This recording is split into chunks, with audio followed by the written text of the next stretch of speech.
Malappuram ഒഴുകൂർക്കുന്നത്ത് school van മറിഞ്ഞ് 11 പേർക്ക് പരിക്കേറ്റു. ആരുടെയും പരിക്ക് സാരമുള്ളതല്ല. കുമ്പളപ്പറമ്പിലെ ABC സ്കൂളിന്റെ വാഹനമാണ് മറിഞ്ഞത്. ഡ്രൈവറും അധ്യാപികയും കുട്ടികളുമടക്കം 19 പേരാണ് ബസ്സിലുണ്ടായിരുന്നത്. മുബഷിർ പി അക്ബർ നൽകും കൂടുതൽ വിവരങ്ങൾ. മുബഷിർ, എങ്ങനെയാണ് വാഹനം മറിഞ്ഞത്? പരിക്കേറ്റത് കുട്ടികൾക്കാണോ? എന്തൊക്കെയാണ് വിവരങ്ങൾ?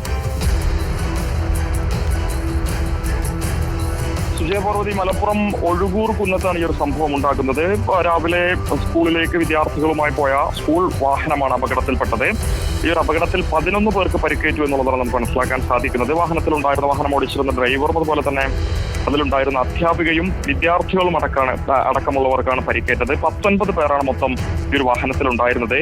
കുമ്പളപ്പറമ്പിലെ ABC സ്കൂളിന്റെ വാനാണ് മറിഞ്ഞത് എന്നുള്ളതാണ് മനസ്സിലാക്കാൻ സാധിക്കുന്നത്. ആരുടെയും പരുക്ക് സാരമുള്ളതല്ല. മഴയൊക്കെ തന്നെ പെയ്തതുകൊണ്ട് ആ ഒരു മേഖലയിൽ അപകട സാധ്യതയുണ്ടായിരുന്നു. അങ്ങനെയാണ് അപകടം സംഭവിച്ചത് എന്നുള്ളതാണ് നമുക്ക് ദൃക്സാക്ഷികൾ മനസ്സിലാക്കാൻ സാധിക്കുന്നത്. എന്തായാലും വാഹനം ഈ ഒരു അപകടത്തിൽ ഭാഗികമായി തകർന്നിട്ടുണ്ട്. പരുക്കേറ്റവർക്ക് പ്രാഥമിക ചികിത്സ നൽകിയിട്ടുണ്ട്. പരിക്കത്രത്തോളം സാരമില്ലാത്തതിനാൽ അവരെ മറ്റു മേഖലകളിലേക്ക് മാറ്റി എന്നുള്ളതാണ് നിലവിൽ അറിയാൻ സാധിക്കുന്നത്. സുജയ.